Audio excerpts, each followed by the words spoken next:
Well, hello, everyone. My name is Marcy Peterson. I'm the Marketing Technology Director at WheatonArts. And I would also love to hear from those that are new to this series. And it would help us if you tell us how you heard about this evening's program. In 2020, WheatonArts marked its 50th anniversary. And you can be part of our community and support WheatonArts through membership, donations, and supporting us by shopping at shop.wheatonarts.org. So you can consider exploring these options as we continue to offer free programs like this. It's now my pleasure to introduce our moderator, Dr. Iveta Pirgova. Iveta is the director of the Department of Folklife and Cultural Studies at WheatonArts, and she'll moderate the questions you ask in the Q&A window. Iveta, over to you. Thank you very much, Marcy, for this nice introduction. I am really happy this evening that we have wonderful presentation ahead. It is my great pleasure and honor to introduce our first presenter, Julia Garcia. Julia is an artist and a researcher and a teacher in Quechua, and she's also a leader of Bolivian rituals in the area for the Bolivian community. She was born in Cochabamba, Bolivia, and she shared with us, I learned from my ancestors the importance of living in harmony and equilibrium with La Pachamama, Mother Earth, where every species and living entity is important. My first language is Quechua, and I learned Spanish in elementary school. And she speaks English as well, so she has English as a third language. After moving to the US, Julia became a Spanish and Quechua teacher in Arlington, Virginia. Since 1997, Julia Garcia has served as director of the Sociedad Cultural Tradiciones Bolivianas. She dedicated her life to sharing the richness of her native language, Quechua, and the Bolivian traditions and culture with the world through a variety of displays, workshops, seminars, storytelling, ritual demonstrations, and performances. Julia is a Virginia master artist in Andean ceremonial traditions and had several apprentices through the State Folk Art Apprenticeship Program. Over the years, she has worked with various institutional projects featuring Bolivian traditional culture. And we are very happy that she's now working with us. Welcome, Julia. Gracias, Dr. Iveta, and it's an honor to be here. Muchas gracias. Buenas noches. Good evening to everyone. Thank you really. Gracias, Dr. Iveta, Marcy, Michael, all just, WheatonArts Center. 50 years working, it says. Yeah. Yeah, in 50 years, we're going to celebrate more. It is also my great pleasure to introduce our second presenter, Maria Mayda. Maria is a Bolivian-born dancer, choreographer, and dance director of the Tradiciones Bolivianas dance company. She creates choreographies for hers and other Bolivian dance groups in the area, featuring the three major Bolivian dance types: the ritual native folk dances, the mestizo dances, and the transcultural dances. Maria was born in a region where the native folk dances were the dominant dance forms, and she has an exquisite expertise with them, especially with the Tinku native folk dance. Maria Mayda's choreographies won first place at the Tinku contest 2010, and her works were selected to be presented for the 2010 award.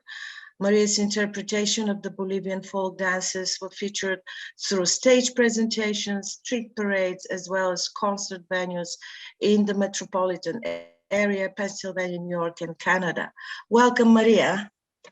And I also want to introduce Michael Esposito. I'm sure that those of you who attended our virtual events in February and March on traditional folk arts would know Michael very well. I just want to remind you that Michael is the co-founder and longtime board member of Raíces Culturales Latinoamericanas, which is an arts organization serving Philadelphia area's Latino community since 1991.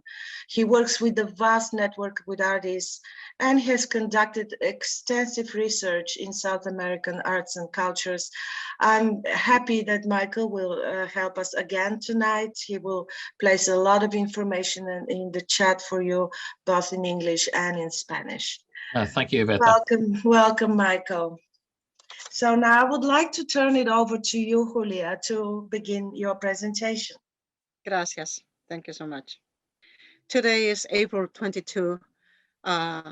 It's International Mother Earth Day, right?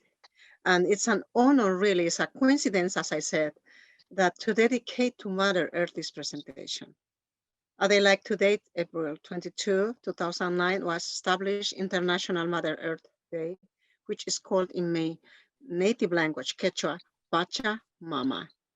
And they've been just in the under resolution of the United Nations General Assembly, they introduced by plurinational state of Bolivia and endorsed by over 50 member states.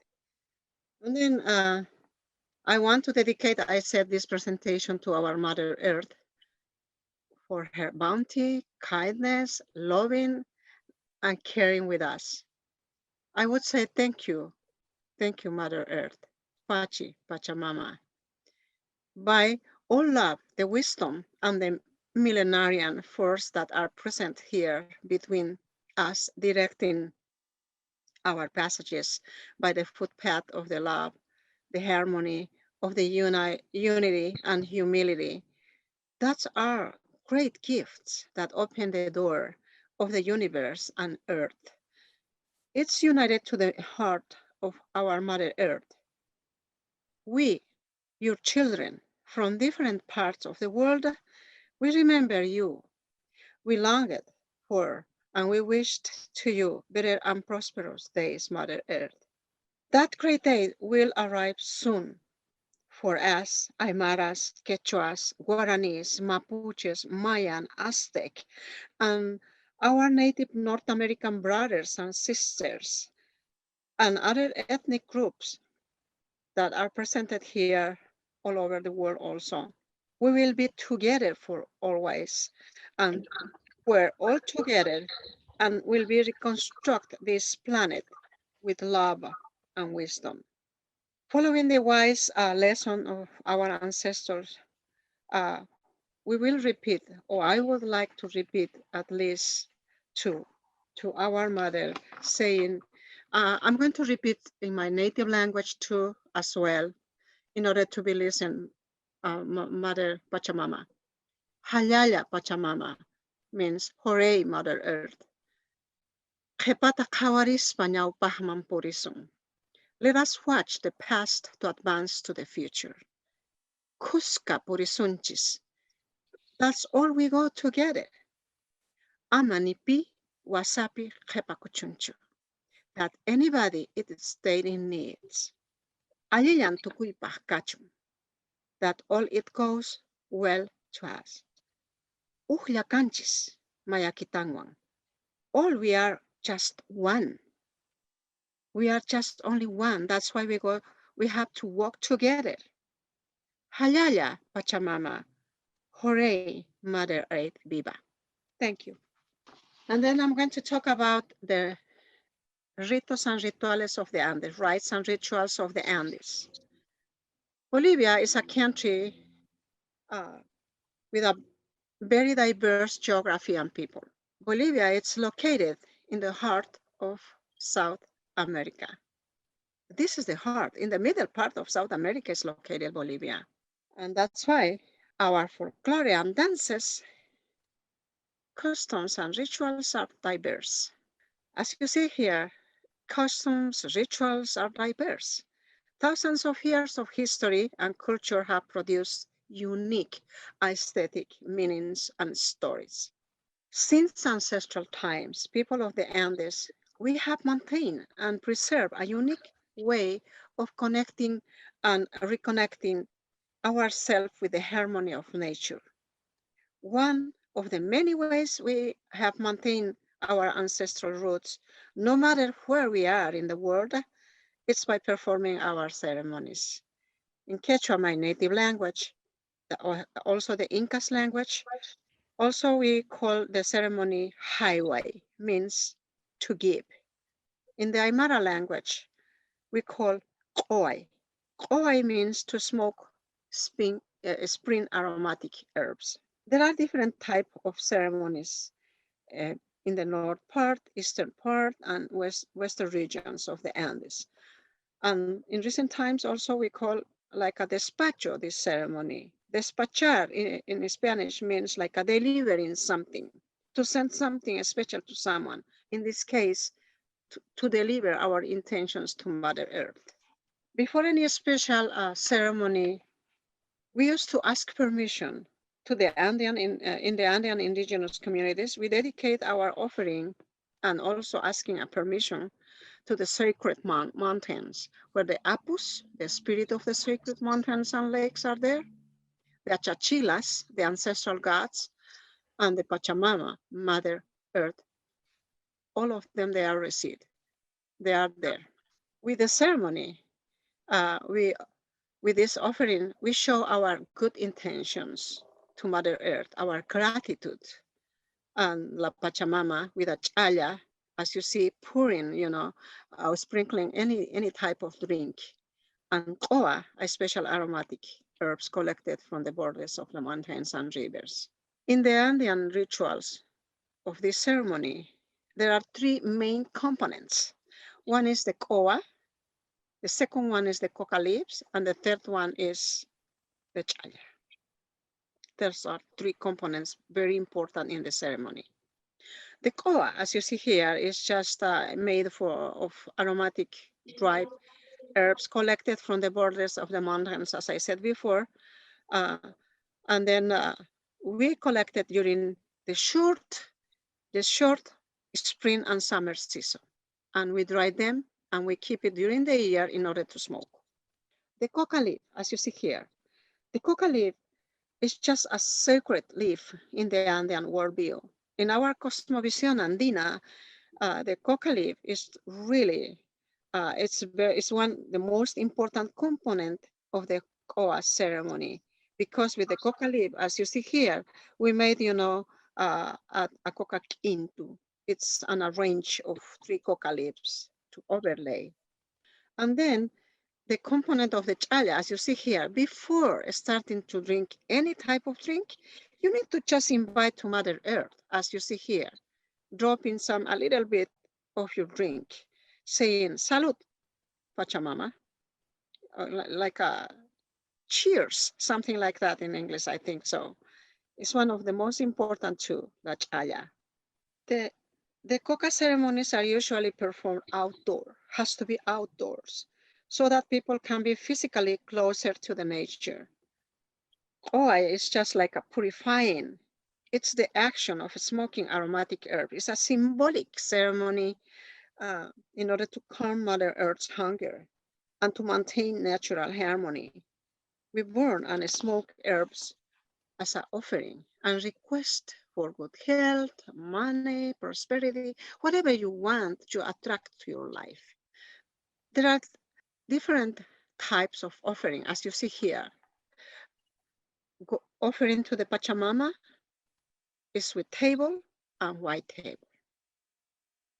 I'm going to explain each by each now. This is the most popular one is the offering to La Pachamama, Mother Earth. The offering displays respect for all living things as fruit of her creation, as a gratitude for the favors she granted us. These beliefs we pass, from parents to children to highlight our connection to Mother Earth. That's I learned from my parents, from my grandparents, from my community, in order to read it also, all of these elements around the mesa, we call also mesa like a table, along the koa. The next one is just the sweet table. As you see here, it's just, we call la mesa dulce, the offered, sweet offered, or it's just for good luck. This offering is for good fortune.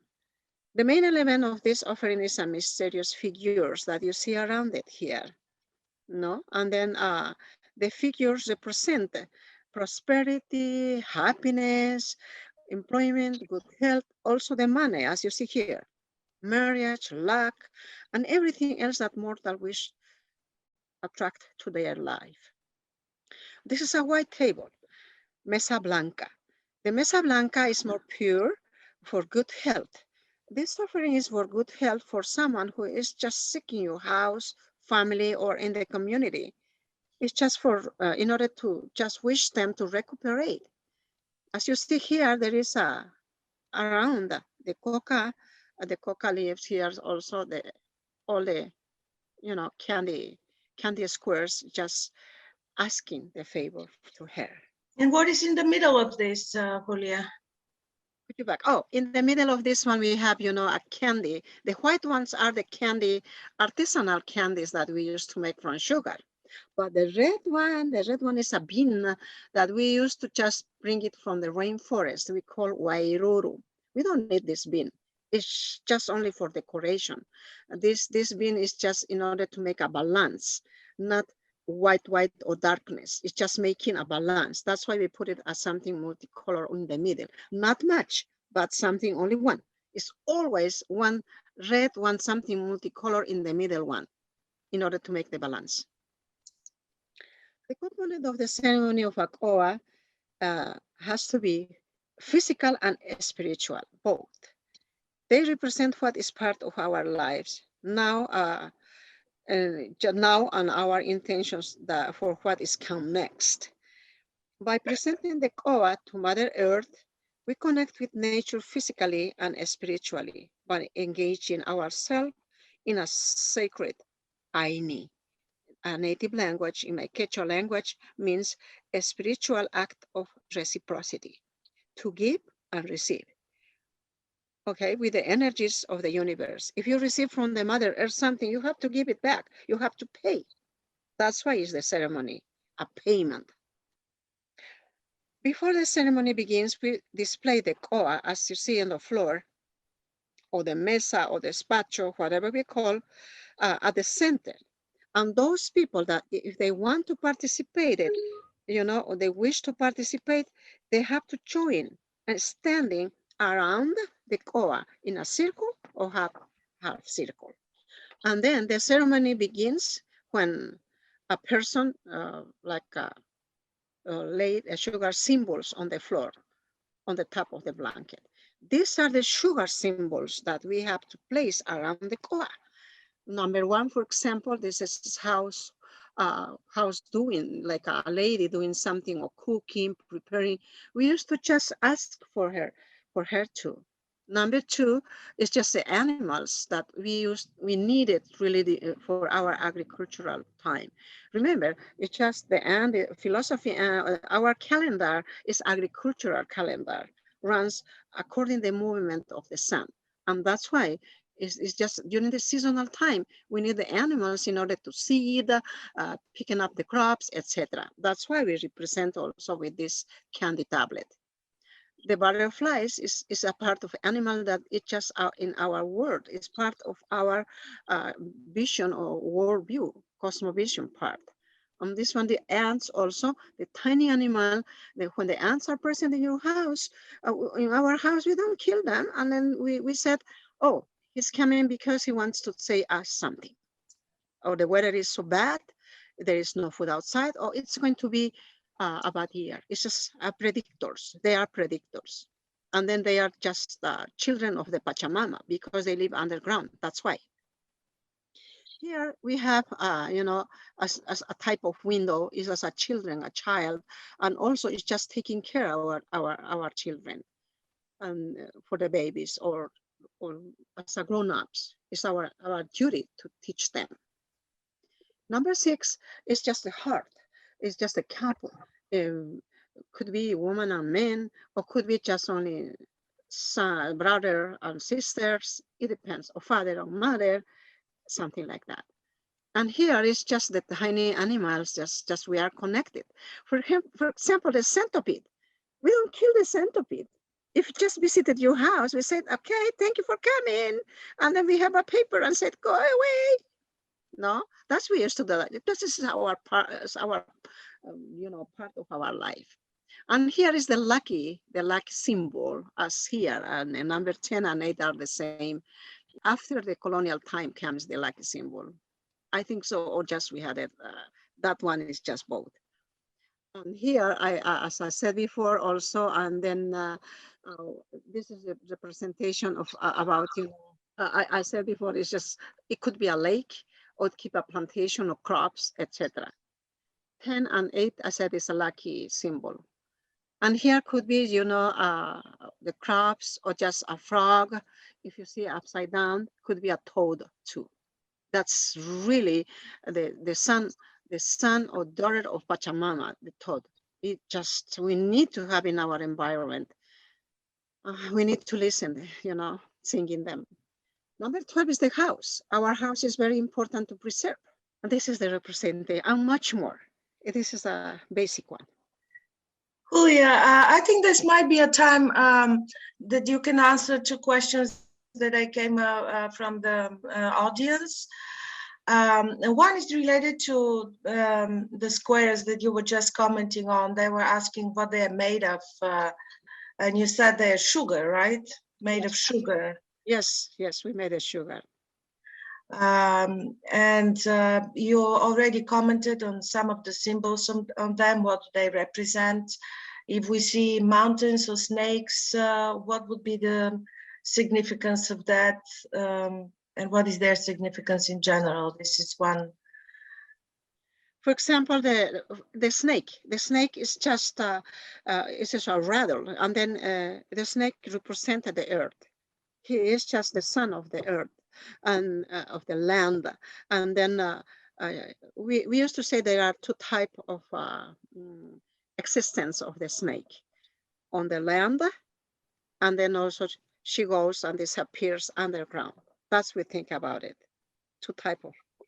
Well, there is another question for the lucky symbol. Usually they say to put it with the opening on the top so that the luck doesn't spill out. Is it true for the Quechua speaking people?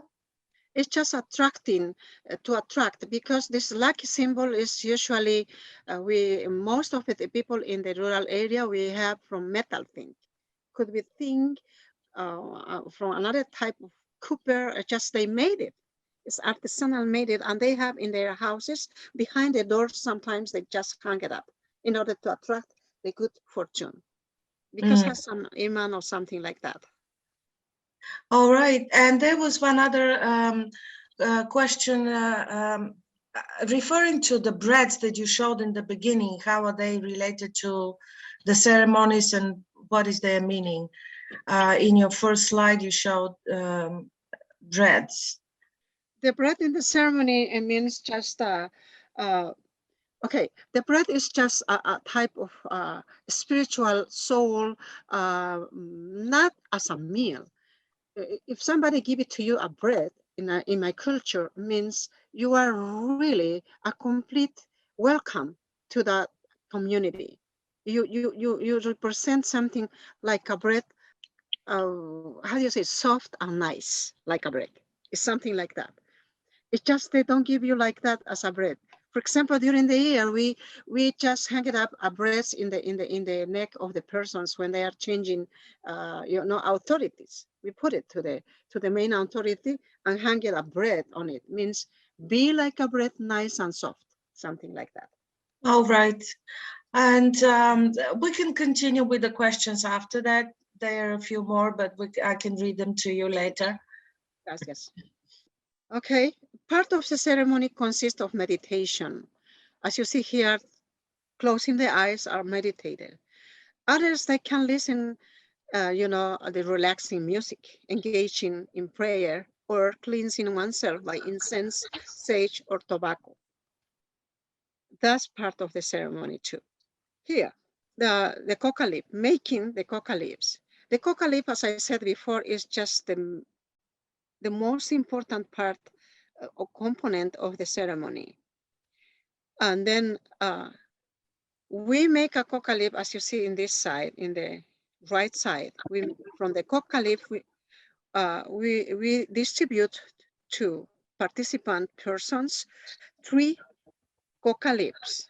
3 coca leaves, as I have in my hand, like this one, in order to lay down. Look at that. I put it together like this one, 3 of them, overlay with the points up. This is coca quinto. Quinto means to be together, as you see here, like that one. This is a coca leaf. A quinto is grouping of 3 coca leaves with the smallest leaf on the top. You see? The stems pointing down and the leaves facing up. What it represents, these coca leaves? Represent the 3 words of the Incas in my culture too. Uku Pacha, that's in Quechua language, means the lower part, the underground. Someone it says in my community, you belong to the Mother Earth, that is the land. You come from there. One day you're gonna go back there. That's why it's just very important for us, the land and the dirt and the Mother Earth. Caipacha is the second one. It's just the middle part. Where are we living now? And Hanakpacha is the upper level of the world. The number 3 represents also the physical, energetic, and spiritual bodies, as well as the energy centers of our, for example, our stomach. You're gonna be hungry. You need to just fill up your body in order to live. Munai, you need to just wish to want everything and to love. And Yachai means to know, knowledge, to learn. With this kokak into, we pray rituals with our eyes just closed, or kneeling or sitting on the ground, calling to Pachamama and the Apus, spirit of the sacred mountains and lakes, and Achachilas, our spirits, permission for this ceremony. We ask their permission and to come too close to us in order to have this ceremony. After the kinku is being distributed to everyone, participants in the ceremony, they have to just, after overlay each leaf, they must hold on onto their kinku arrangement with both hands or one hand, and showing deep respect to this sacredness of the ceremony. And then we need to ask the presence of our principal guide. In my case, for example, I used to call the apus from the mountains around me, the apus or spiritual gods that are around me in the rivers, lakes. That's we think they are there. The souls, when they die, they go there. And then we ask all the participants, also they can call their spiritual guide that they have. They can call the sun, Father Sun, Mother Moon, spirit of the wind, Waira, water, or just some saint in their, according to their religion. If they have somebody, or there's mom or dad that they pass away already, they can ask, bring it over here, saying, Mom, come here. We're gonna do this ceremony with you. That's the mean. We just blow 3 times this coca leaf, like that, just sending our intentions there. As I said, just we need to blow 3 times in 4 different directions to take our request, prayers to a higher realm. Each participant, after the blow the coca into, as you see here, they have to place around the coca the coa preparation. So when you're blowing them, why do they have to be up? Because we are just, our spirits, our intentions go up. We are calling them, come in here. We think that they are in the blowing around you in the universe. That's why we go up the coca leaf after you blow 3 times. And then We add different items such as candies, as you see here. That's a very native candy we call colaciones. And then we just, as I said before, it's a sugar candy. And we just, the color red is just also very vegetal color, come from cactuses. Everything is very natural nature. And then we put there sweets, our corns, different colors, as you see, peanuts. Look at that. That's really, really black maize. We have here, for example, quinoa, everything that we just have in our crops or we produce or Mother Earth we give us, we just have to give it to her to the COA preparation. And also, we just place our the um, this is a lard. As I said before, is just uh, animal fat. This animal fat usually is llama fat. Why do we put animal fat? It's also added to represent the richness and abundance of our lives. That's why we put it animal fat. And then also we place, the incense, also spices, incense, and copal are included to represent the fullness and beauty of our lives, no? Some cotton, as you see here, represent the clouds, which connect our physical realm with the spirit realm too. And also, we can put it just silver foil, sometimes gold silver, to represent the masculine energy of the sun and feminine energy of the moon. Remember, Father Sun is a gentleman, and then Mother Moon is a lady. That's why the silver one is just to represent, to men, and the gold to woman. That's why we put it, the foil of silver. Well, honoring La Pachamama also is just with this chaya. As I said before, we need to just drop some, drink that you are having. We never drink anything else without inviting to Mother Earth, as you see here. And then after that, you drink. After offering, you cook into, we added everything, you make the chaya. You make the chaya. Chaya means just dropping some, it's like a toast to Mother Earth Pachamama and spill a few drops of liquor, any type of liquor, or just could be just soda if you don't like it, or water, or just some aromatic perfume if you want it. But you need to invite something to Mother Earth because she's thirsty. That's why.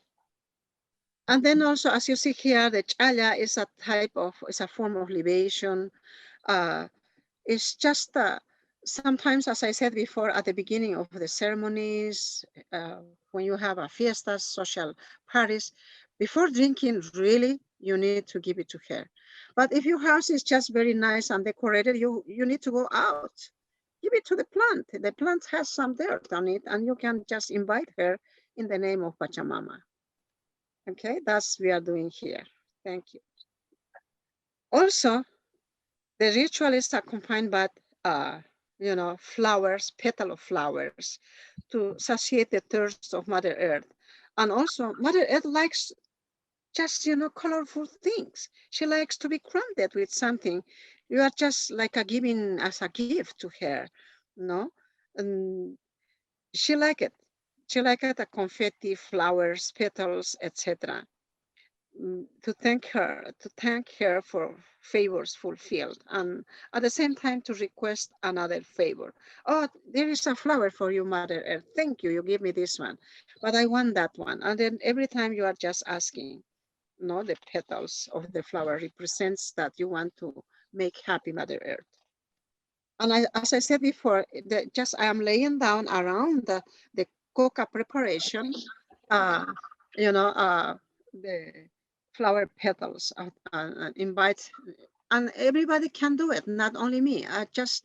The people that they are just part of the ceremony, they just put it and lay down the petals of the flowers.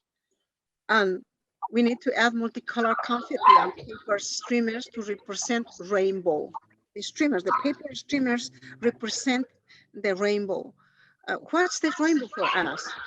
The rainbow is a joy and to serve as a reminder that our ultimate purpose is to ascend into the heaven and to help others to do the same.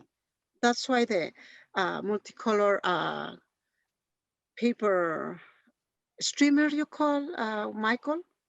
How do you call? It's just a paper streamer, maybe we Yes, call. yes, that is correct. Gracias, Michael. It's just multicolor paper streamer represent the rainbow. It's very important, the rainbow for us too. Thank you. La coa, as you see, is very decorated. It's almost ready. And then it's ready to be, smoked, smashed, burned, however you call. And we prepare this coa by folding, as you see here, by folding the paper into a square package that holds the offering inside like a wrapped gift that we proceed to burn or saumar, smoking, etc. We wrap the coa preparation. And then here is already put it on the top of the coca package, on the top of the coals or charcoal that has already been prepared before. And then we start burning and smoking. As you see here, has to smoke like that. It has to be outside, as you see it, because inside your house probably Will be too smoky. The firefighters inside. Yeah, you see the streamer papers, flowers, some leftovers. We have some leftovers. You're gonna see what's going to happen with the leftovers. Nothing has to be left outside. The coa is smoking here. As you see here, we place, the coca packet, the coa package, and we don't pour. We place like a facing up, because we wanted to send our intentions up, going up. The wind is going to carry it when it's smoking, our intentions. That's why we don't pour like that one. We just place it. Okay, and then we begin cleansing. Holding we have just like something, I think that a special thing that we have it. We begin cleansing with a bath of smoke. As the coa is burning, smoking, participant may take a smoke bath as a symbol of removing bad spirit, from their body and soul. That's a symbolic. The coa is a form of spiritual purification. You have to believe. That's why we pass the coa around it. Look at see. We pass the coa around the circle and the people could inhale the smoke. It's just a final blessing.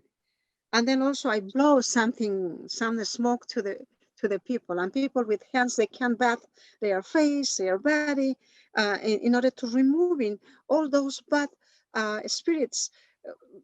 Maybe you are just stressing time you have, take out your stressing time with this just smoking as a bathing spiritually your body and soul.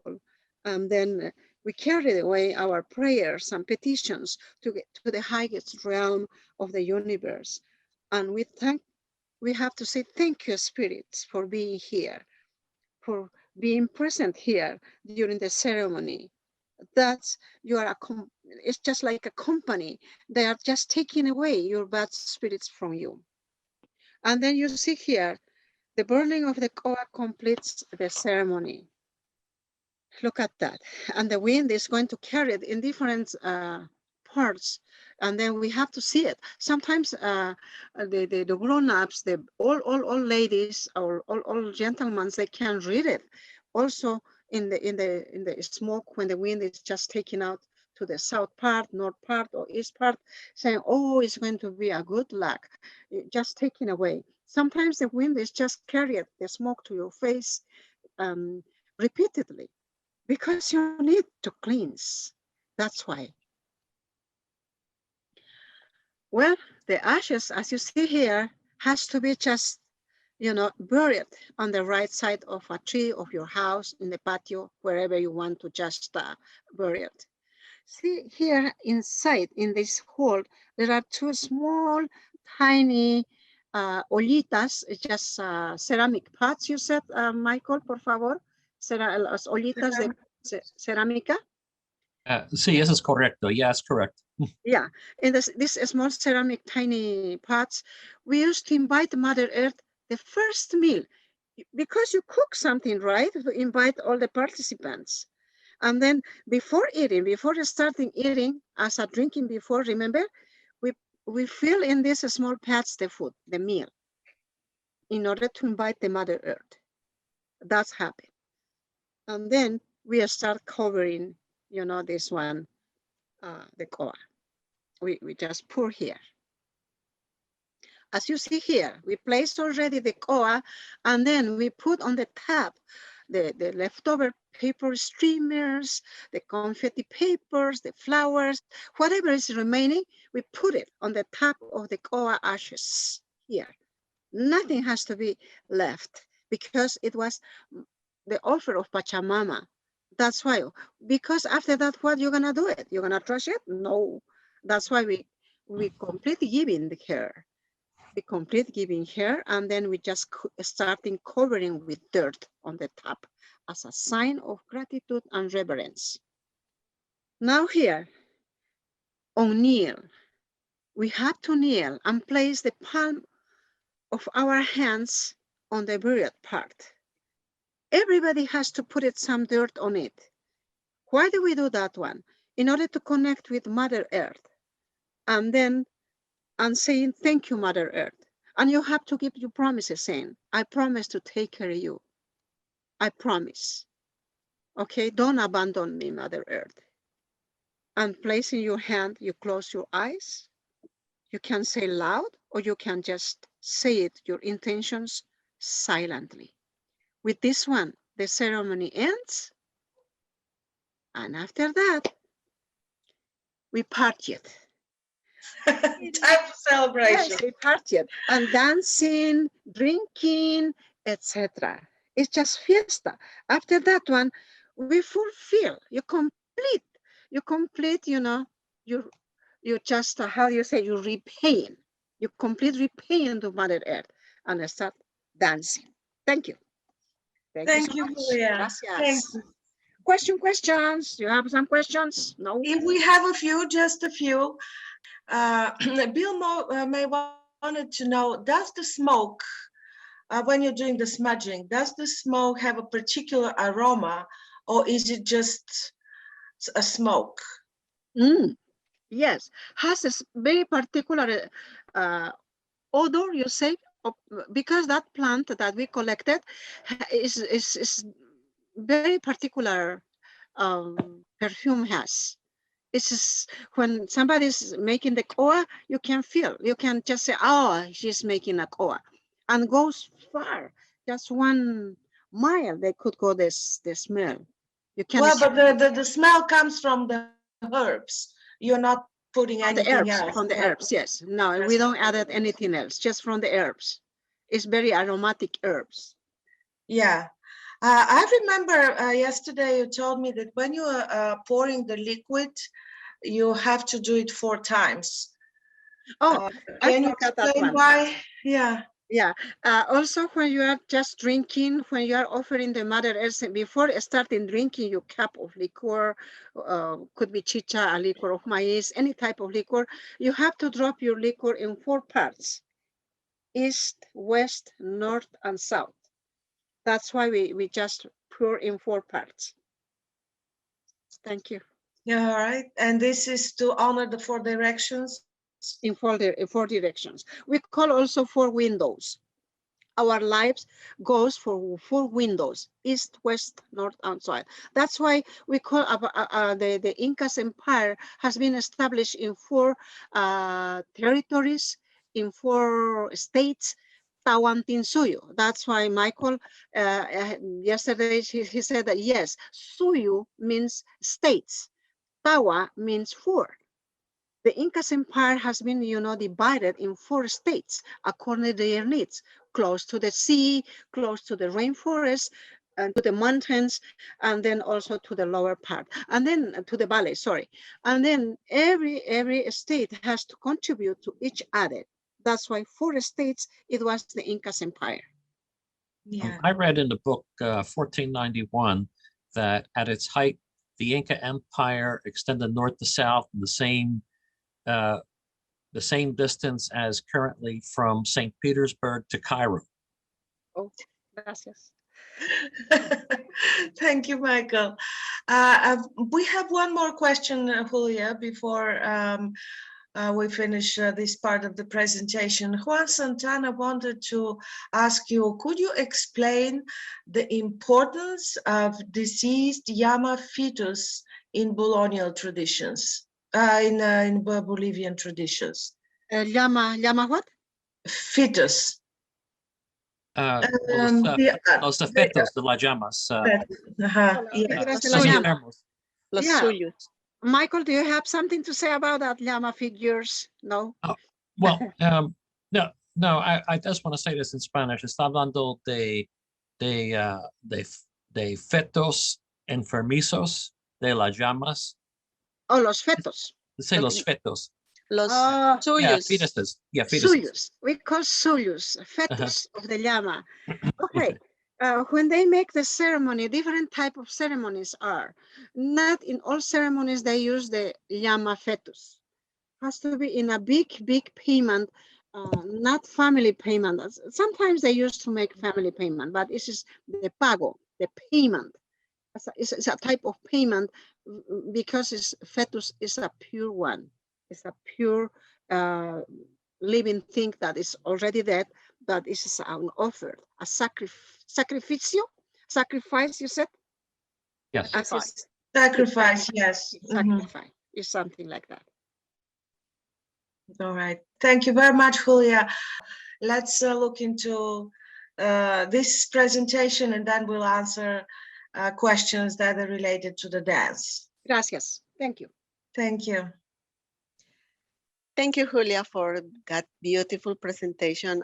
For a moment, I felt that I was in Bolivia, enjoying this koa, and it took me back to my mom, who used to do that every time. So she used to do on Fridays. So it's kind of thing that we normally do over there in Bolivia.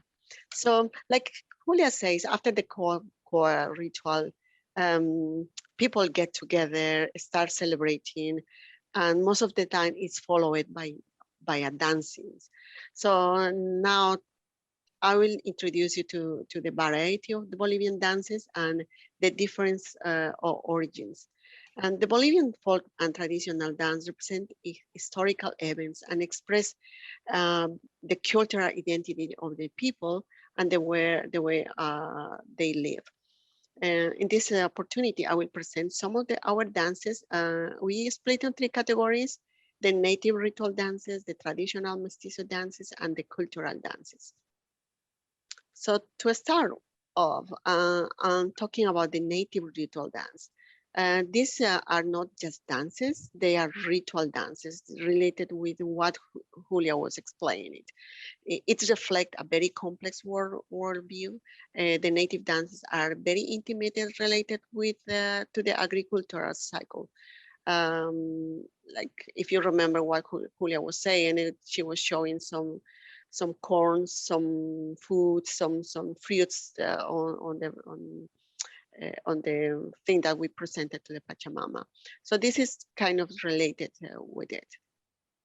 And they have the power to renew the universe and its relationship with the humans, and to resolve conflicts and strengthen community ties. One of these dances, it's called Tinku. For example, here on this picture, if you can see the details, here we have the Amauta, who is presenting to the Pachamama, who is making the ritual there and presenting the Pachamama to the Pachamama, all the kind of agricultural products, and also on the hand, this drink that we call chicha. And in the back, you can see the dancers just aligning, just ready to this koa finish, ready to go and dance.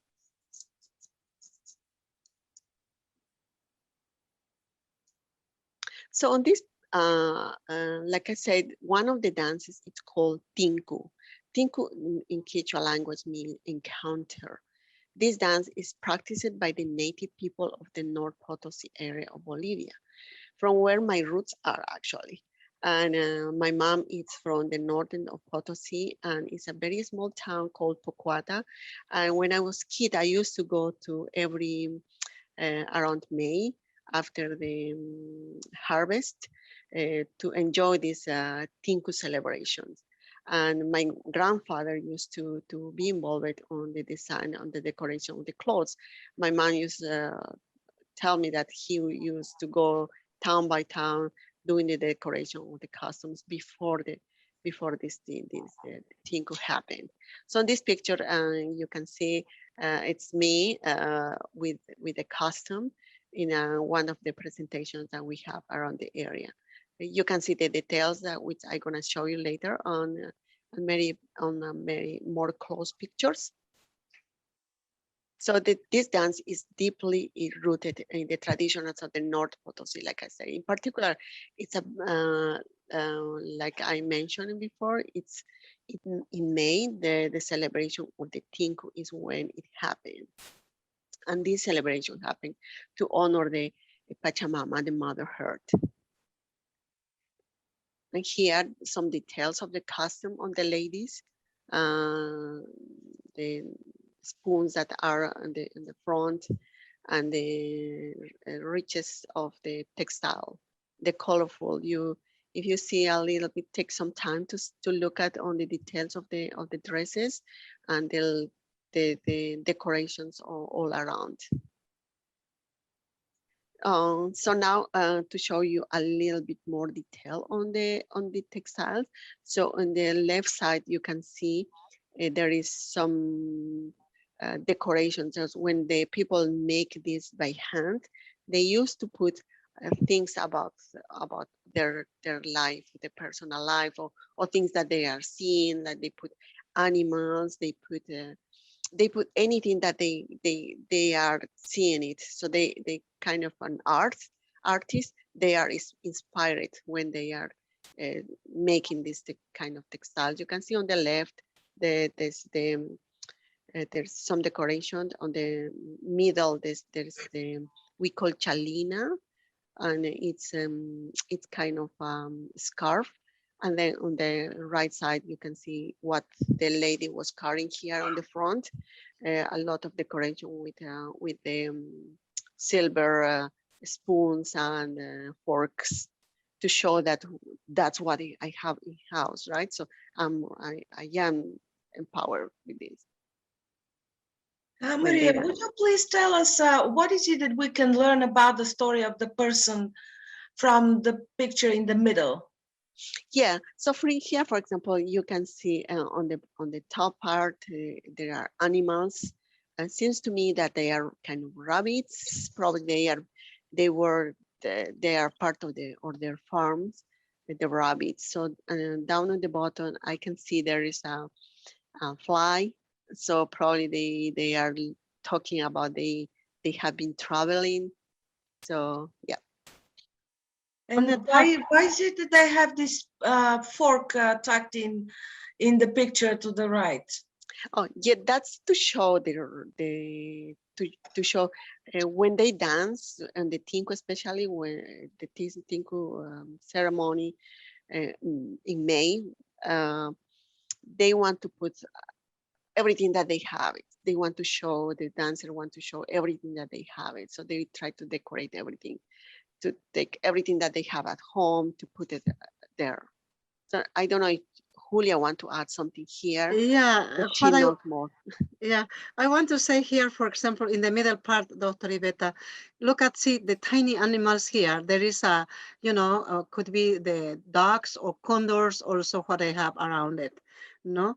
And then about the spoons here, it's just, we especially it's just like a pins. They use sometimes as a pins in order to hold it, the shells on the back.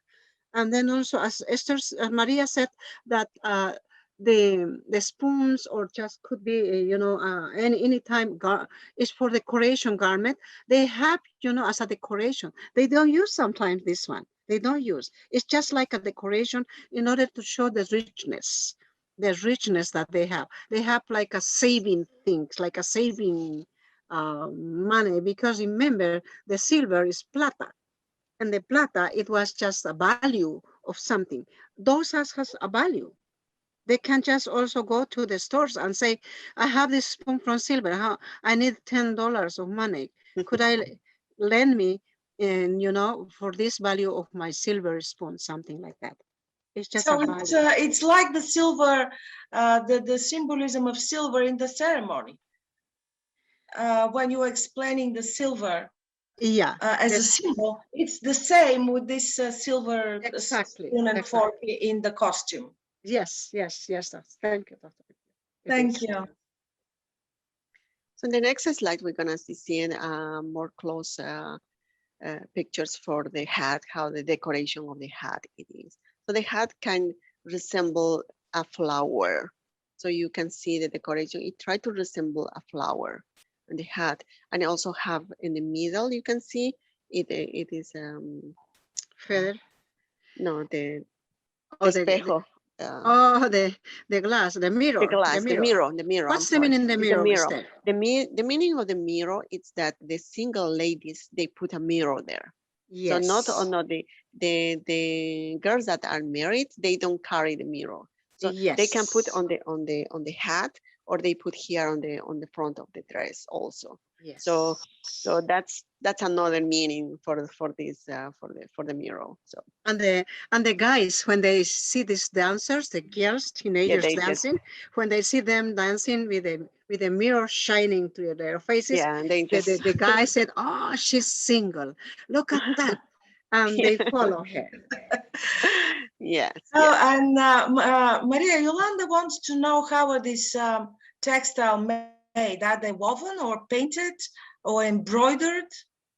They are how do you say tejido, Michael? In the middle? Yes, this is a weaving. This is a textile weaving thing. Each person, each girl, they started weaving. Before the Tinku festival, during 1 month, 2 months, the grandmas they used to teach them. Look at that. Also, the symbolism of the decoration here. There is a symbolism. There is a pathways. There is a just could be a land with some you see crops, etc.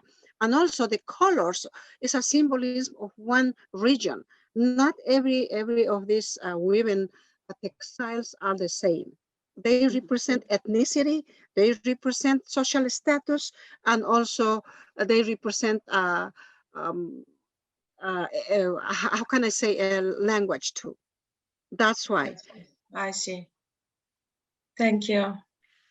So the next is slide, I think that we're gonna be watching the dance. Oh, I'm sorry. No, this is the entire yes. This is the entire team. So you can see it. The guys and the girls wearing the costume. The guys carrying the charango. On the front, it's kind of a guitar, but on the back you can see in the middle the lady is showing the charango from the back sides, which is the armadillo. It's the coraza, how do you say? Coraza of the armadillo. It's the animal. It's part of an animal there. The shell. The shell of the animal. Yes. So that's the charango. So those are the little things that when the dancer is dancing carried, and also you can see the casco, the man's carry. It's made by the helmet. Yeah. The helmet. Yes. It's this to simulate the Spanish helmet that they used to wear back years in the colonization.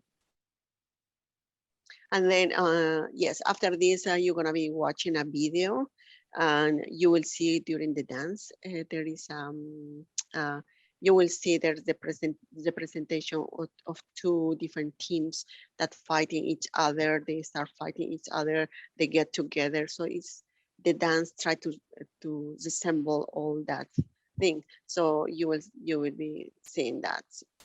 Enjoy the video. So these are the children that we will be seeing first. Yes, yes. They are the children. You see on the left and the right, they are two different groups in a reunion, and these two kids are like starting like the fight, right? So It's I just, don't we know the used to say music. the tinku is a ritual practice which two opposite sides meet. But despite the influence of modernism, the most popular native dances that have struggling to maintain their authenticity now. You know, it's just, but still we are keeping our music, dress, rhythm, and choreography as a tinku, as you see here. Why just it's a ritual practice which two opposite sides meet.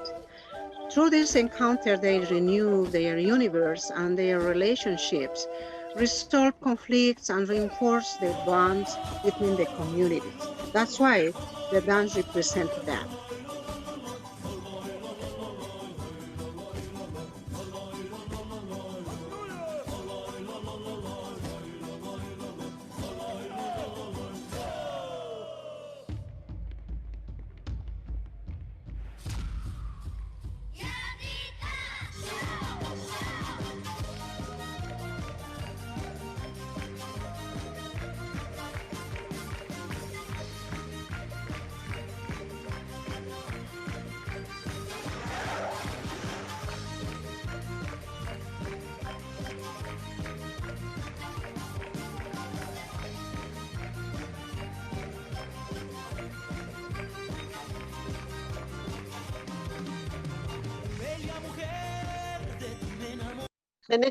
The next dance it's from the adults.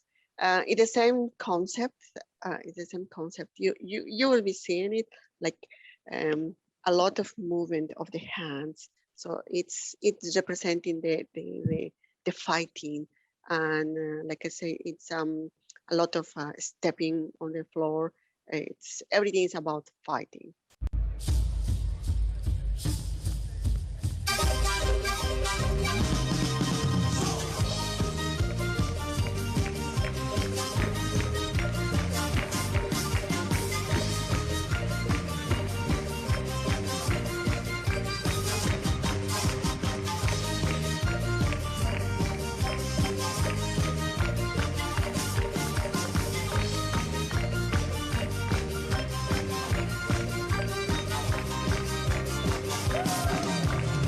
Bella mujer, de ti me enamoré, de tu mirada.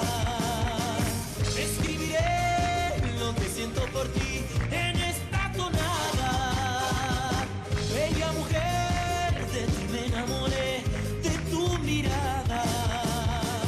Escribiré lo que siento por ti en esta tonada.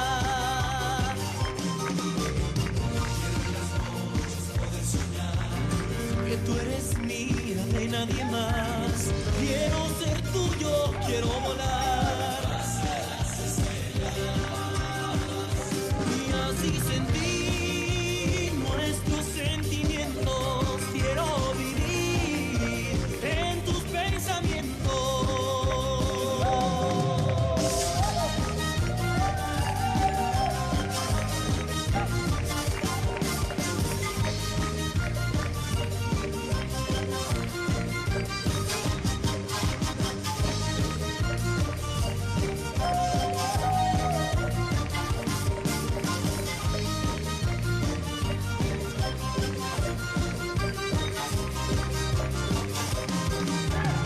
Bella mujer, de ti me enamoré, de tu mirada.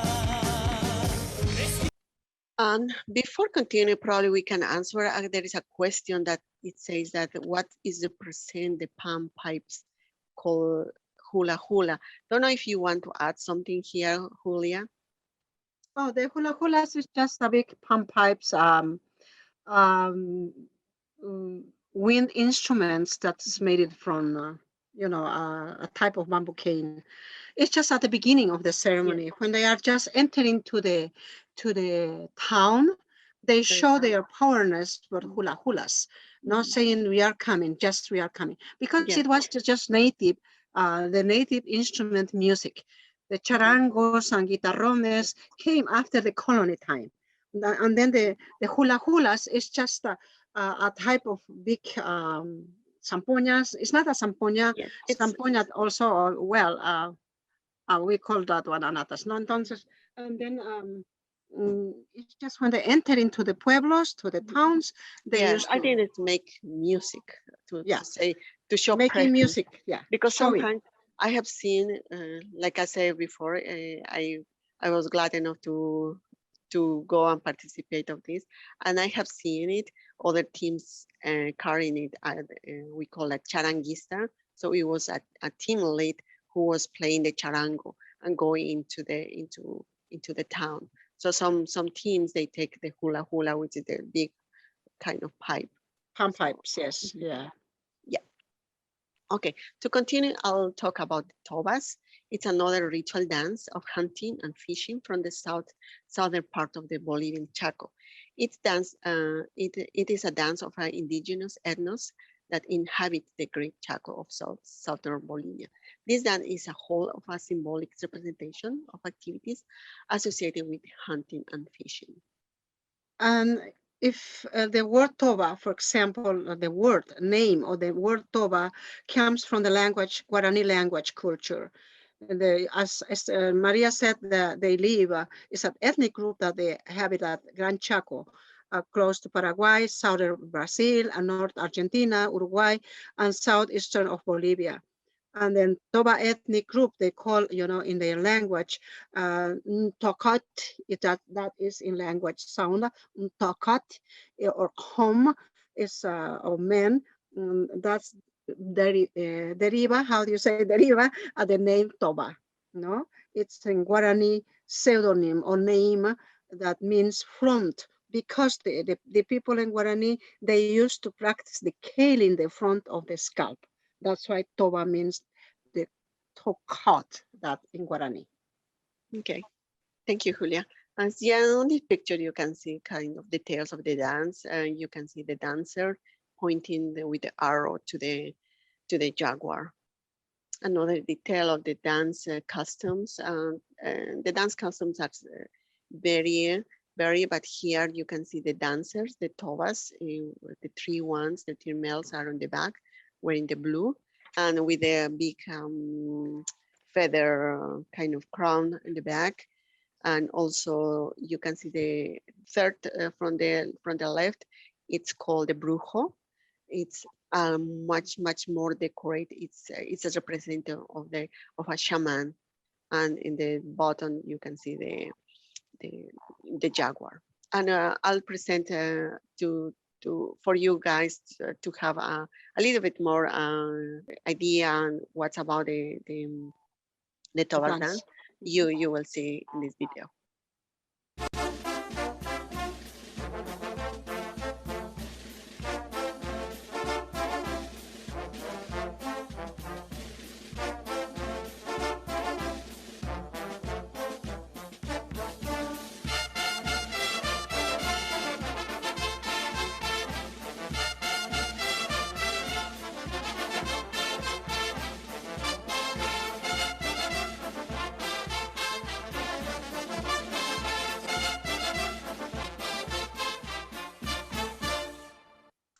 Okay, so let's continue with the second group of dances, which we call transitional mestizo dances. These dances present a mixture of the native and Spanish symbolisms, following a traditional that began during the colonization period. The colonizers brought their own beliefs, and their indigenous people copied some of those elements. They combined it with the elements that their own indigenous dance, and created satire mocking of the masters. So one of these dances is called La Diablada. La Diablada is the translation is the devil dance. this dance is characterized by the mask. You can see on the picture, the big mask with sweet worms worn by the performance. It's very heavy, and the dance is a mixture of religious and theatrical representation brought by the Spain and the religious ceremonies. So on this picture, you can see like I say, the diablos and the devils and the ladies representing the same. La China Supai. The China Supa, yes. Yeah, China Supai means, China means female, no? In Quechua language, China means female. Supai means devil. Yes. Feminine devils. During this dance, also we have during the dance, also there is the representations of an angel that is constantly fighting with the devil. And here we have a picture of an angel, and you can see the details of the details. So it has the mask, and it has the wings on the back, and The wings. Yes. Look at the wings. The wings is just a white one. It's just a mixed symbiosis Catholic cross also here. That's why it's just a mixed dance. Yes. And I think the next one is a video for you to enjoy and see how it's the dance. This is the Diablada, the dance of devils. It is perhaps the most emblematic of dances in the Oruro Carnival in Bolivia. Here, one of this carnival's oldest groups, the authentic traditional Diablada, starts its 3-hour pilgrimage that will end with them on their knees, paying homage to the patron of Oruro, the Virgin del Socavón. Leading the troupe of devils is Johnny Lopez, dressed as the Archangel San Miguel. Through dance, we express and represent the struggle between good and bad. This dance is the centerpiece of the Oruro Carnival, combining indigenous religious ceremony with Spanish carnival and Catholic beliefs. Its cultural importance has even brought it official recognition by UNESCO. Starting early Saturday morning, these brass bands provide the music and rhythm to this traditional dance as they march through the city. Okay, the next dance, it's called Kena Kena. The name of this dance, Kena Kena, is after the music performed on the Andean wind instruments called Kena Kena. This is a warrior dance from the highland La Paz, Bolivia, and it represents two classical figures of the warrior dances. It's attack and defense, attack and defense. The dance also wear a tiger skinned shell resembling the armor used by the conquerors, and the hat also is adorned with bird furs and flowers. So you can see on this picture, so you can see the shell and the hats. And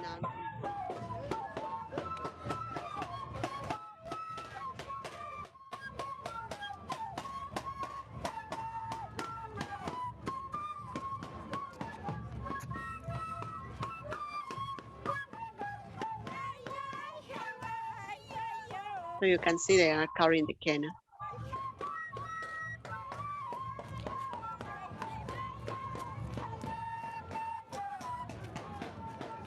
Okay, so next we're gonna talk, we're gonna introduce you to the transcultural dance. The transcultural dance are originated from the encounter of two different cultures, the indigenous one and the culture of a forced of enslaved Africans. In particular, this one I am going to talk. The dance, it combined the native and African elements to reflect the colonial oppression through a satire and parody. The music is a fusion of the African rhythm and the rhythm of the Altiplano, the highlands. It is accompanied by a couple and song and fusion of Andean and African culture. So this dance is called Saya Afro-Boliviana, and it's a dance with rhythm movement of the waist, and where the men carry the rhythm and play various types of bass drums, and then it also carry the reke, we call it reke, the percussion instrument made of a hollow ground. And if you see on this picture about the customs, you can see the mixture of both cultures. the native and the African. The African, it's the white. So the African used to wear white costumes. So it's, and the altiplano, it's the pollera. You can see on the girl, the pollera, also the hat, and the Borsalino. the thing that they have on the waist. Also, that's very, that's coming from the altiplano, the highlands. And also the girl is carrying the mantilla. It's Sure. it's also from the altiplano. But the decoration, the colorful, the decoration, the white and the all the color, the red color, this is coming from the African culture. Yeah, the mantilla is the shawl. Thank you. Sure. Yes. Sure. Thank you.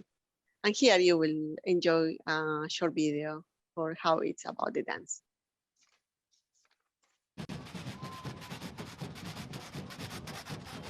So they are playing the reke, you see here. The drummers.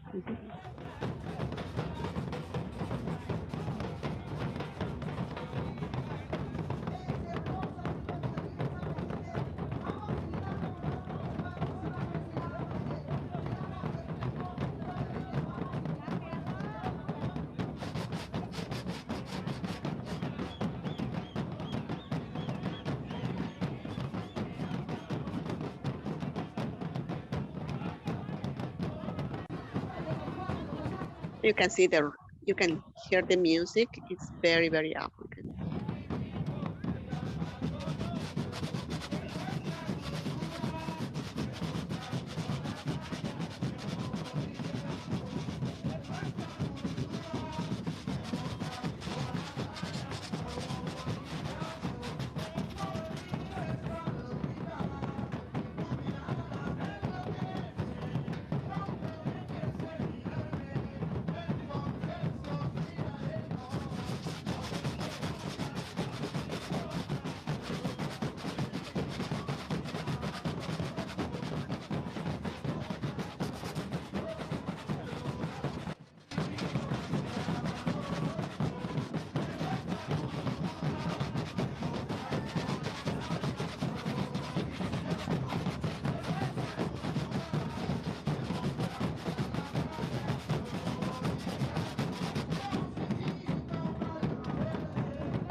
I would like to explain about what's the meaning of saya. Saya is an African origin, is implicit of the formation of the term Saya of Kikongo, origin Africa in Congo.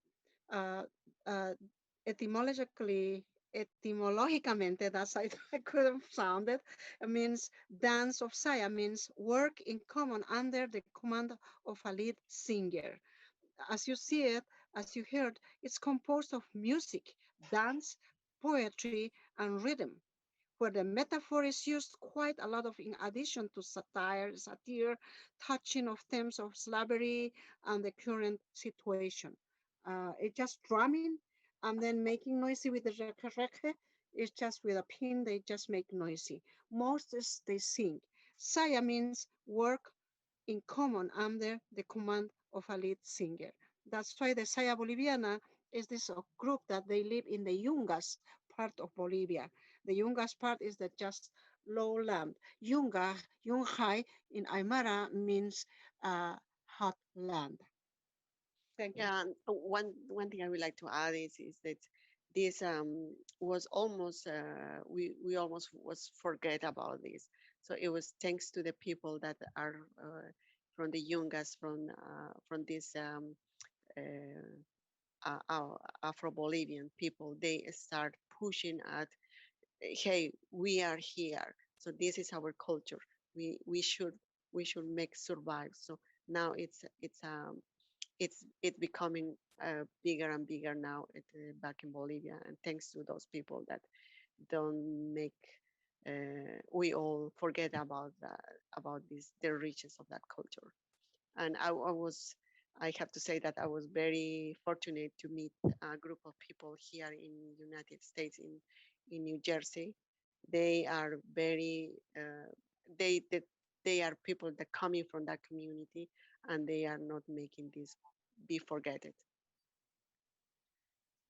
And then these Afro people, they came during colony time, you know, during the conquest time, in order as a slaves to work in the mines of Oruro and Potosi. But due to the high and harsh weather conditions, they've been taken to the tropical areas of the country, of the Yungas part, and that's why today these people, descendants of African slaves, they live in the region of the Yungas, de La Paz. The population, most population, they live in Coroico, Mururata, Chicaloma, Calacala, etc. Of other are centers of Afro-Yungueño cultural expressions. As Maria said, it just really the population is bigger one. And also part of Peru has also Afro people.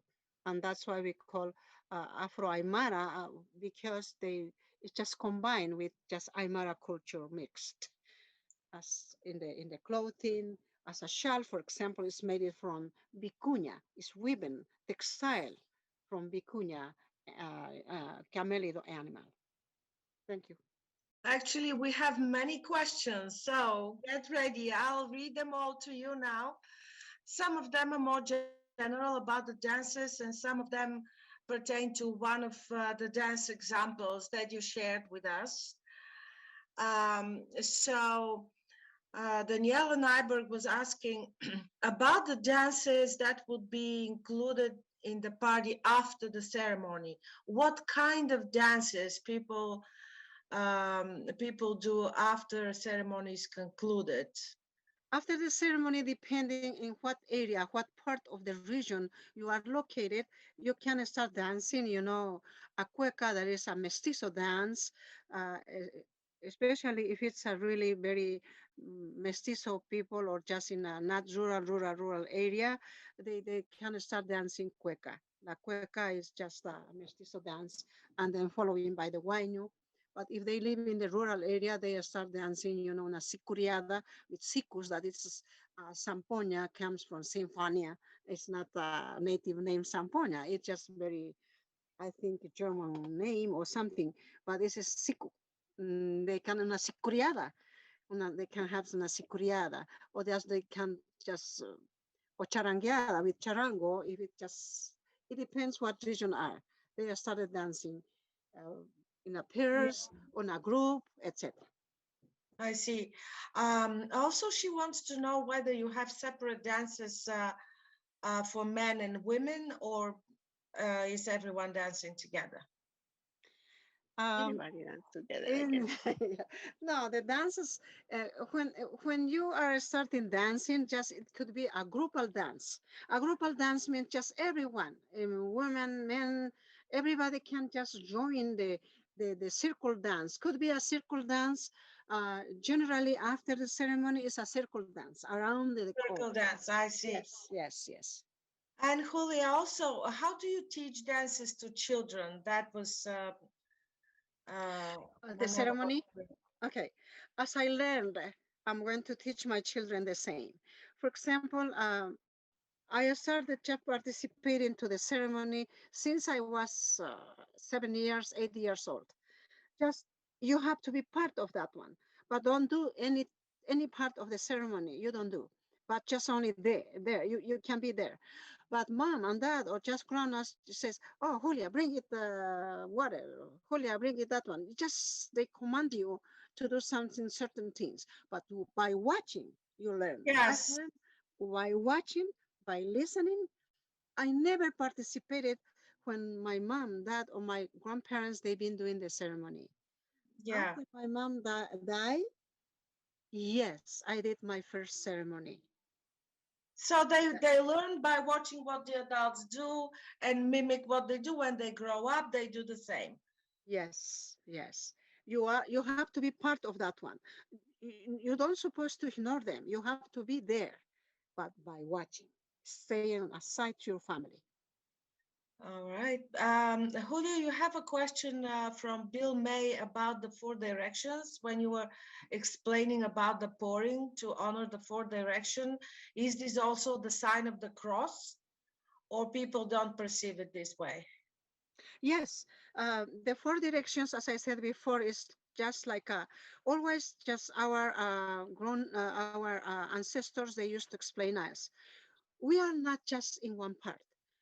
It's just we have four windows in order to just how do you say inspire us the universe by the four windows and your healing and also your spiritual wishing for your life whatever comes to your life coming for the four windows east west north part of the south and then that coming and that's why we remember we belong to the four parts.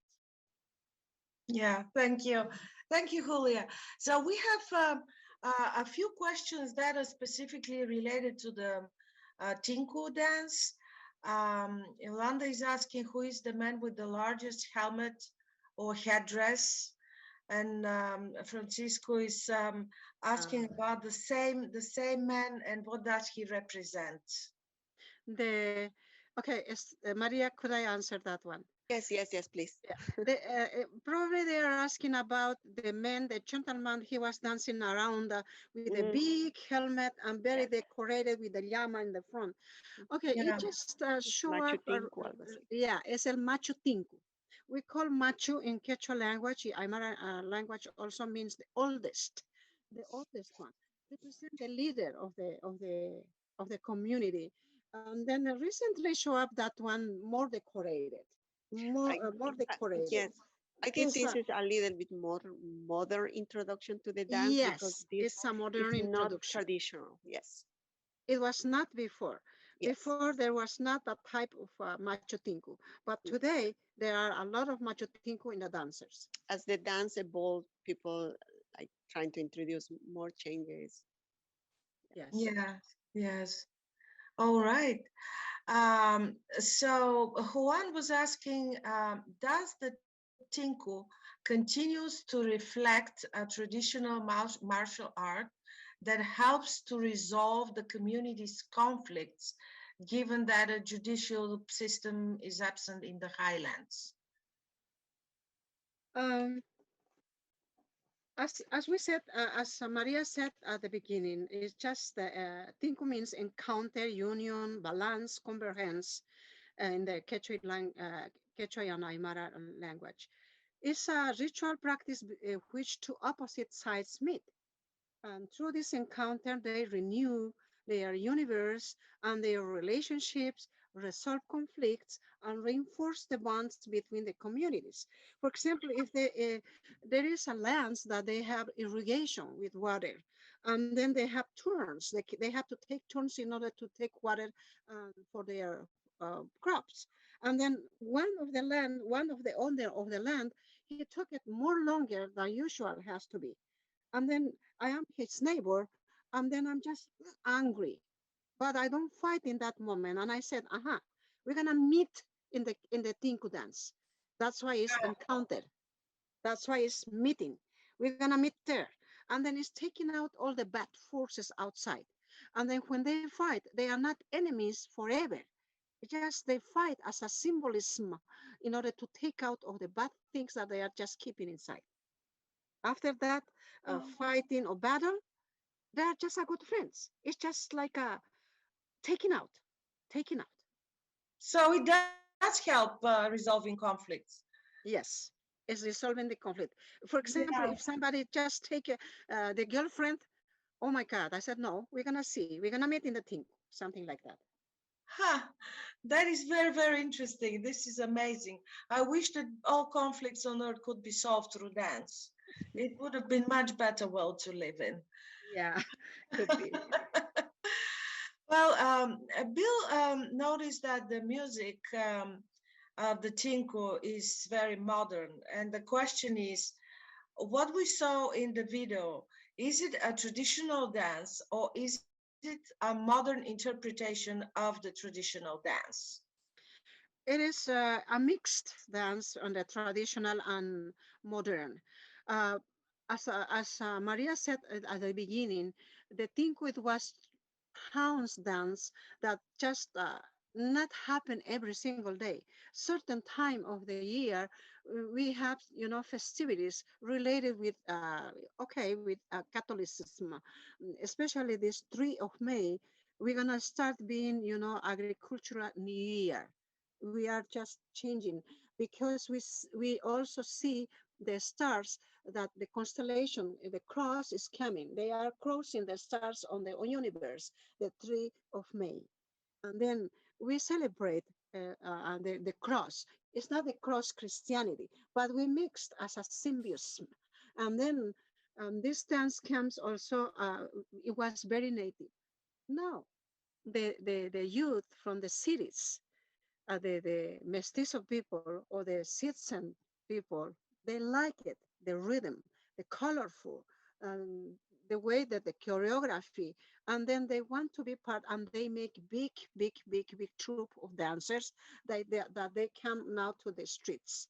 And then now it's just not street dance, but I would say it's just city youth dancer dance, something like that. Nicely. And to add, I think that this is in complement to Nicole Cabral questions that it's saying that are the dance losing their meaning? I saw in Bolivia that many people participate in the popular tradition dances, but seems to me that the dance are very different in rural areas. For example, I saw people dance the tinku in northern Potosi, and it looked completely different from tinku Yes. dance in Cochabamba. And yes, that's happening. It's I am from that part of the Bolivia, so the dance over there is completely different. So it's not completely, but it's very traditional, more than what is being seen on parades, on Yeah. any other parades. And even here, we as a group, Tradiciones Bolivianas, wanted to preserve that. The the customs that we presented and we show it at the with the tinku, it's the very traditional. You will that kind of costumes you will not be seen on other teams Other that groups. dance Yes. during Yes. on parades, because in parades things evolve, right? So the dancers try to make it a more bright and more colorful and more to result on above other things. They So use it evolves. industrial how do you say, fabrics now, but our group, for example, we try to keep textiles. More textiles is Yeah. our dancers customs, but it's very hard to keep the woven textiles also, and it's very expensive. but you cannot find easily also. You have to ask the people to work for you. That textiles, half an year takes in order to make those woven To make textile that. dresses. Yes, yes, yes. Well, but from what I understand, one and the same dance has different regional differences. They have regional versions of it, and some of them are more traditional, some of them a little more modern. Is that correct? Yeah, as the beginning said, transitional dances or mestizo dance we call, or neo folklore. It's neo folklore dancers that happen now. It's very, very mestizo mixed dance, citizens and from the base of the native dances mixed now. And then they dance in a big troops. They represent troops, not towns. But in the Tinku, really, as Maria said, it was a dancers from the towns, from regions. Now everybody could dance. Well, all right. Tay wants to know if you have people who practice some of the more ancient indigenous rituals that would be from the time period before the European influence. Before the colonization, the native dance are intimately related to the agricultural cycle of the movement of the sun and moon. Through dances, we want to just renew, or they wanted to renew their universe and their relationships, with the nature. Most of the dances are, ceremonial and ritual dances, asking more rain or just starting sitting. It was most of our dances were ceremonial ritual dances because it was related to our lives. It was related to the nature, agricultural cycle. Yes. Our calendar is agricultural cycle. Yeah. Thank you. So there is a question about the Diablada. Could you tell us about the significance of the Diablada in the tradition of the miners? Juan is asking this question. That probably Julia can help with that. Okay. I do not know much about Okay, Diablada. what happened is, as I said, as Maria said before, the Diablada is a mixed dance. In the native Uru civilization, Oruro, that was a civilization native like 2,000 years ago, they exist. And then also they used to mine. Not in the colonist time only they used to mine. The mines exist since the people that were there. And then also they said that there is the miners, and they used to encounter, to meet with some character, a personage that it was under the mine. That was the supai. The supai is the devil. But it was not an enemy. It was just keeping the mine, this devil. And then they used to just give it some coca leaves, some liquor to him. They used to smoke to him. And they used to be in a nice, how can I say, relationship, as a friendly relationship. He was just a keeper of the mind, just a keeper of the mind. A guardian of the mind, the spirit of the mind. This table, the supai, is going to just guide you where is just the mineral there, because he knew it. He is underground living man. That's why. And that happened, and they dedicated to this table, to this supai, the dance, in order to honor him. Yeah, and when the colonizers came, they just turned him into the character of the devil. Yes. And then when the Catholic religion came with the colony, it was a mixed and combined, something, and the dance show up. That is very fascinating. It's amazing, just amazing. Well, there is a question about the saya. Chai wants to know, how are the drums made? Are they inspired by African culture or other influences in your country? The drums for the saya dance.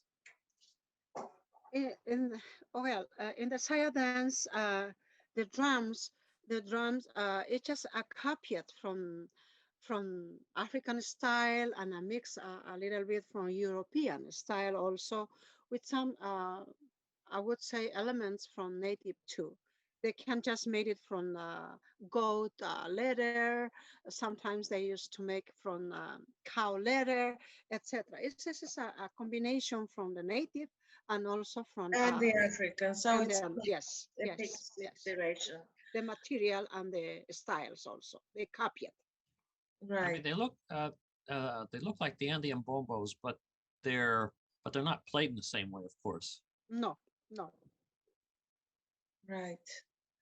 So, okay, so there is one more general question from Yolanda. When and where are these different dances done in the diaspora in the US, and by whom? Not in Bolivia, but here in the US. There are so On many what, groups what that occasions, what venues? there is a big community of Bolivians here in the area on Virginia area, and there are depending the dance. Some dances are very popular, and some are not. There are so many Bolivian groups around the area, I can say. Particularly us, as a Tradiciones Bolivianas, what we try is to dance dances that are not being exploited in my country, so people that do not know it.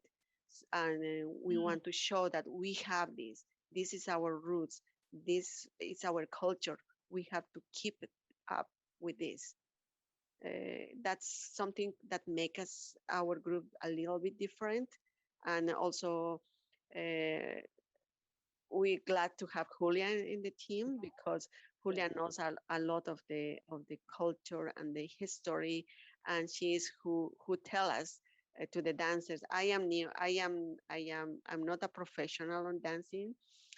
I love it. I like it, but she is the one who guide us, who tell us, no, you shouldn't wear this because this is not traditional. You just want to make it pretty.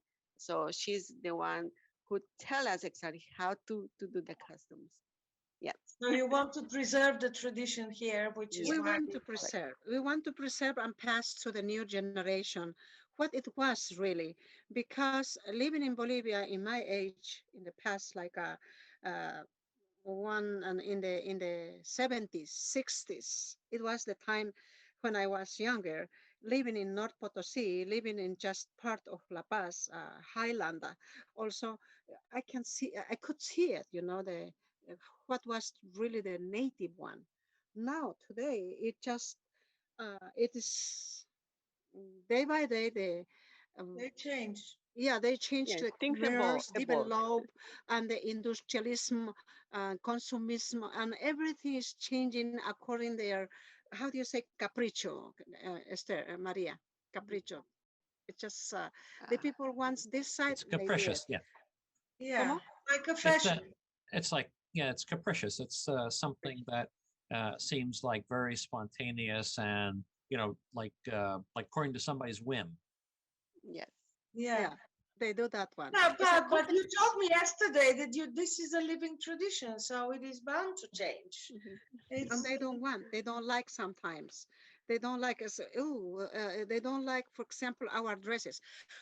Something that we forgot to explain is about in the Tinku dress, in the Tinku costume, why is black the dress? Because it's the dance from the highland. Highland is cold. Sometimes it's 10 degrees below zero, the weather. And then the black attract the sun, the hot, right? And then why do we just decorate around the skirt with flowers? In order to make a balance. In order to make balance. That's why we decorate with colorful embroidered the skirts. That's why. there are a few questions about the population of Afro-Bolivian people. How many? What is the percentage of them in the country? Do you In know? Bolivia, Bolivia, In yeah, I don't have that on the top of my mind. Yes. but before making, they recognize, the Afro-Bolivian population in the government like 10 or 15 years ago, for example. There was just a grandchild of a king of Congo. And then our government, they recognized him as a great children of the king of Congo with a title. Since that time now, it's just coming out. They have commerce. They are just growing a lot. The population. I'm not sure about. It's just like a 10,000 or 20,000 people, or almost like that. Oh yeah, Daniel or somebody wrote it here, like a 25,000. They say. Yeah. Yeah, No. somebody say, yeah. Thank you. Nicole did that, but she's also asking a question: are the dances losing their meaning? She says, "I saw in Bolivia that many people participate in the popular traditional dances, but it seemed to me that the dances are very different in rural areas. For example, she says, I saw people dance the tinku in northern Potosi, and it looked completely different from tinku danced in the Cochabamba, especially in parades. So are they losing the meaning, or are they just evolving? They are evolving. They are evolving. And there is like we say that we as a group trying to preserve those things, and we have to do more. All right. There is a lot of influence of modernism. Really, the native dance, they are struggling now in order to maintain really the nativism in music, dress, rhythm. Everything is changing now.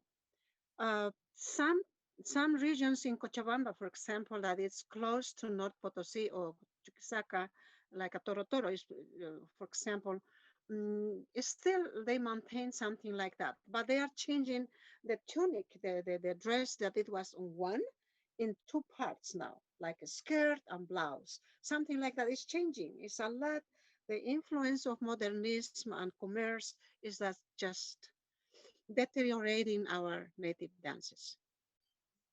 Well, it could be, but it could be just natural transformation that comes in time. And we have elements of older and newer, so it depends. But also, Nicole, was not sure about the rainbows. You said that rainbows are very important, and I thought that rainbows are bad luck in Bolivia. So are they bad luck or are they good luck? What do Okay. they symbolize? Okay, there is a type of mysticism. It's a mystic, belief about the rainbow. When you meet with a rainbow, something they teach us. Our grandparents, they used to say this one. Do not point the rainbow. I remember. Because the rainbow is just the lucky thing that happens coming to you saying something nice and colorful happen. But if you point with your finger, you carry that luckiness. You destroy it. Ah, That is important, the rainbow. that is That's why it's bad thing when you point. that was Yeah. very important. My mom used to my mom used to say, me said, your finger is gonna drop. So se te va a caer el dedo. Yeah, yeah. So, You're gonna lose your finger. Don't point it. and it And will be your fault. It will be your fault. yes, yes. All right. So Jai is asking, are there ceremonies and dances that are still practiced but are not shared to the public, that would be sacred and would be performed just by a community and Yes, not shared with the rest of the people? yes. Yeah. Yes, we have dances, for example, ceremonial dances that we don't need to show out. For example, after the ceremony, uh, if there is a string music that we have in the house, it depends if it's string music like a charango or just pan pipe music. We have our own style of dancing. That type of tapping with feet, because we like to tap in according to the tune of the charango, we don't show outside. It's, we don't show because it's so hard to walk in the streets, so many blocks tapping. No, we show that in that moment only. It's just 10 minutes, 5 minutes tapping and dancing and singing to the I Mother see. Earth, singing to the love, etc. That one we don't show outside. We don't. I see. It's hard. Very interesting. Oh, it's, yeah, very interesting. All right. So Bill and Marilyn clarified about the derby, the small hats that are part of the traditional costume. So the question was about the significance of this hat. The big hat or the small hat? The small hat. Oh, the small hat that everyone just wearing in the dance? Yeah. Okay. The hat. What's the symbolism of it? Oh, the symbolism of the hat. Okay. As Maria said at the beginning, the hat just symbolize, also ethnic group. It's not the hat are the same. For example, in La Paz, the mestizo people, the Cholita Paseña, they use different type of hat. It's black one, very Italian style, from the I think so from Charles Chaplin used that type of Borsalino hat. But during the colony time, they brought to Bolivia, and then the highland, they adopted that hat, and now it's very popular. But according the regions, according how the colonized people came to the regions, I think they brought their own style. For example, in the valley of Cochabamba, where I come from, my mom used to use the hat, different type. It was white with a very big tall, etc. And then by the hat, you can recognize the people in what region belongs, what type of culture is. The hat can just tell you. Yeah, I understand. Well, we went through a lot of questions. Thank you so very much. It was extremely, extremely interesting. We don't have any questions at this time, just good comments and thank yous.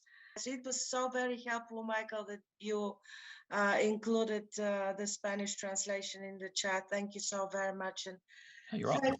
Maria and Julia, it was amazing, amazing presentation. We learned so much. Gracias. The number of questions that you received speaks for itself. I mean, people really, really engaged. Thank you. It's going to be a pleasure if they want to ask. You can give my email. I can just type them. It's going to be a pleasure to chat, after this conversation, more orientation, more experience. I can tell them. Thank you so much. Thank you. It was an honor to be here. Thank you very much. Will do. Thank you. Thank you. Gracias. God bless you. Marcia, I'll turn it over to you now. You can follow along at this Facebook page. And Michael, did you want to put that in the chat as well? Yes. Okay. And then also you can follow along with Michael at raicesculturals.org. Yeah. And don't forget to look up the WheatonArts.org website for the next conversations. And there's our website once again. And if you would like to write to Iveta, her email is here.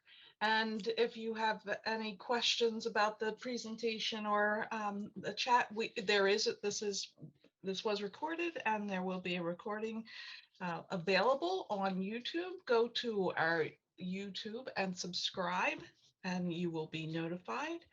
And I thank you all. Good evening.